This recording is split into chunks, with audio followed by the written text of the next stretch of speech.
Hi there, welcome to my channel.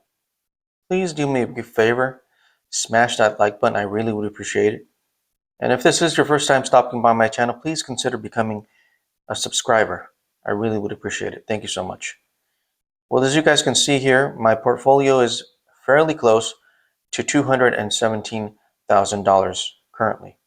So last week, and pretty much all month, I've owned SPY. And as you guys can see here, finally, these shares are going to be called away from me. So if we look here at SPY, I still own the shares, 300 shares of SPY, and I sold a call at a strike price of 686. So it is above my average cost. My average cost, as you guys can see here, is 685.86. So that call that I sold is at 686, so it is above my average cost. And so I will be credited or given back all of my capital, all the money that I used to buy or to sell this call. So here it is, the call that's going to be assigned. It's still pending. And so that'll probably go through sometime later today. And I did end up getting this dividend, a dividend of $623.92, which is also pending. I guess it's going to be coming through by next month on the 30th in 2026 in the new year. And so that's what I'm doing so far. So soon I'll be having all my cash back. And currently I'm also building a cash position in SGov. So once that loads up, I can show you guys. Here's the cash position that I'm building up in SGov. So basically this is just holding cash, and SGov does pay a monthly dividend. So if we look at the 1 year, every time this peaks up here and then it comes down, it's because it pays the dividend. So it rises and then it pays a dividend, and so that's why it resets every single month. But if you've seen my previous videos, I mentioned that in the month of December, it does it twice. So this is the end of November and then the beginning of December when it resets, and then it starts to rise again, and it does it twice in December. And so this is down here the end of last December. So if we go 5 years, I don't know if we'll be able to see it. Here's the double dip in December. Here's also the double dip in December. And then as you guys can see, it goes pretty much right back up to its previous high. Here's again, also December and December. So I bought it somewhere, of course, in this area. At my average cost is, we can see down here that it's 129. So basically, I bought some almost close to the bottom. As you guys can see here, I bought, a little bit over $13,000 worth right there at the bottom. And so I'll be holding this cash right now for the meantime, because I don't know exactly what I'm going to do. I may be going back to day trading VTI, which I was doing in the past. And it was going well for me when I was day trading VTI. Or I might just be dollar cost averaging into VOO and just holding that. It's either I'm going to be doing either something like that. Don't really know exactly yet. I have also thought about maybe a combination, maybe holding VOO and XPay, but no. After really looking into this, I did the math, and yeah, you're better off just holding VOO. So if we go back to my portfolio here and we go to XPay, here. Let me close this. Don't know why that opened up. Okay. If we look at XPay, let's look at XPay. XPay for Mound Hill. Okay, and so if you would have bought XPay at the very beginning, right, when it first started trading, So according to this, it first started trading at $58.19. So, well, that may be true, but I don't know. But let's go off what the number says here. Okay.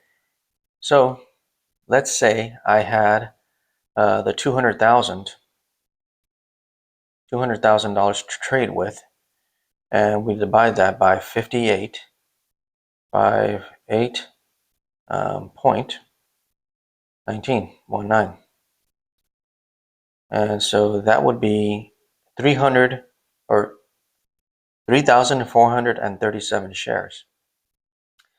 So if we multiply that by the current price or the current value of, which is 54.36. So if we multiply that by 54.36 times 54.36, let's see.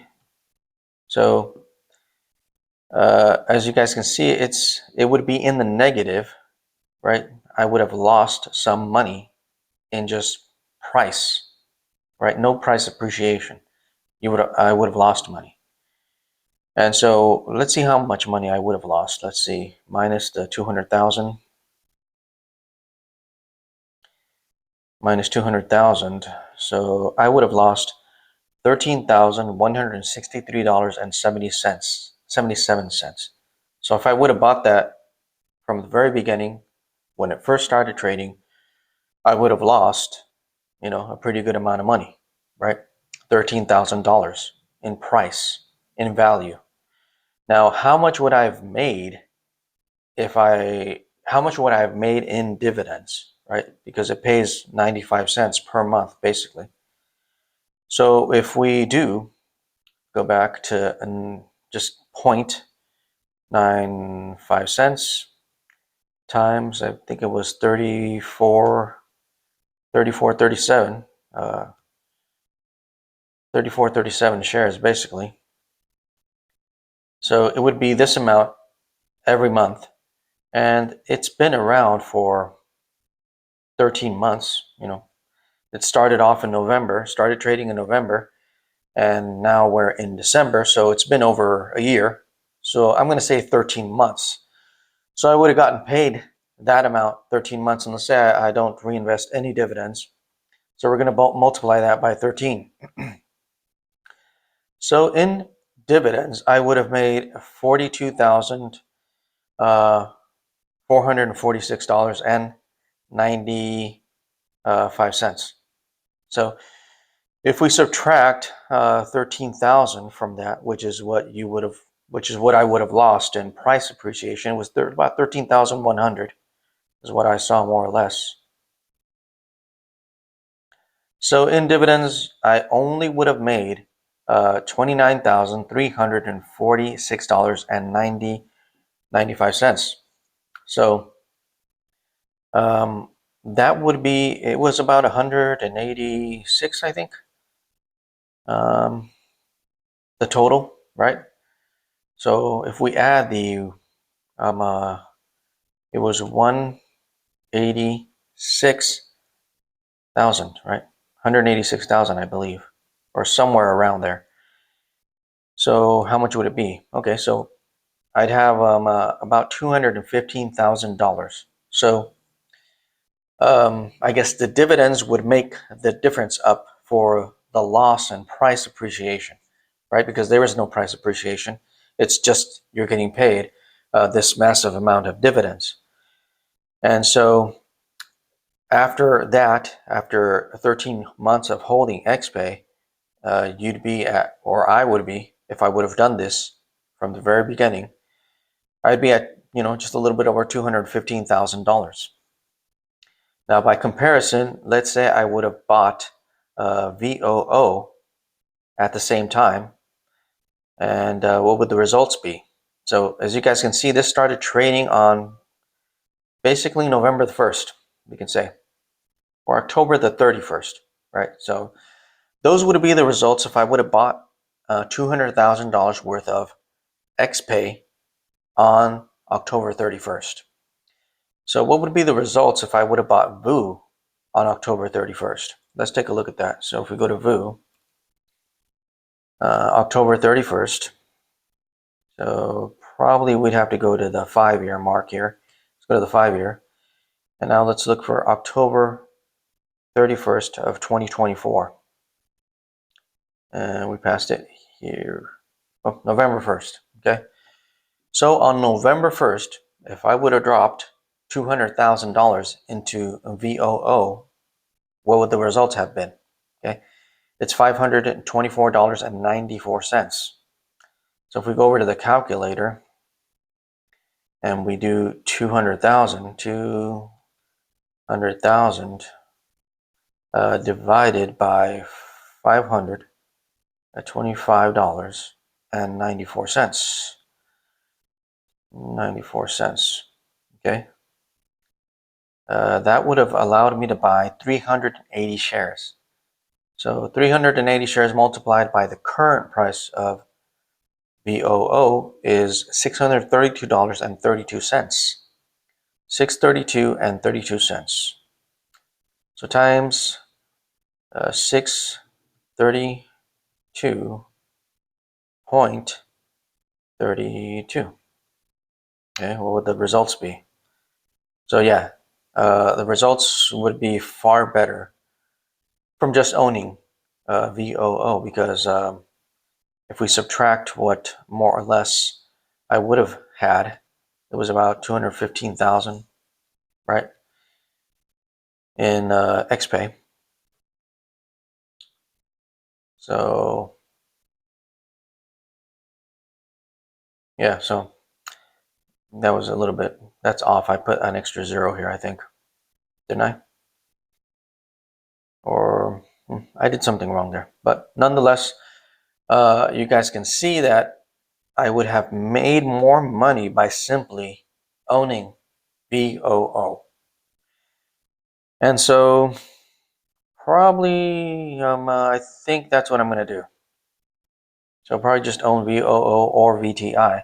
If we look at VTI, VTI is basically the same as VOO. The only difference is that VOO contains more more stocks in it. So if we go to VTI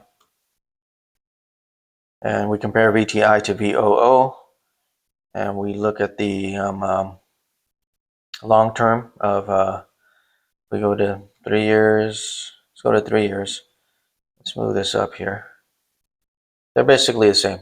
They've done the same thing year over year. So that's probably what I'm going to be doing.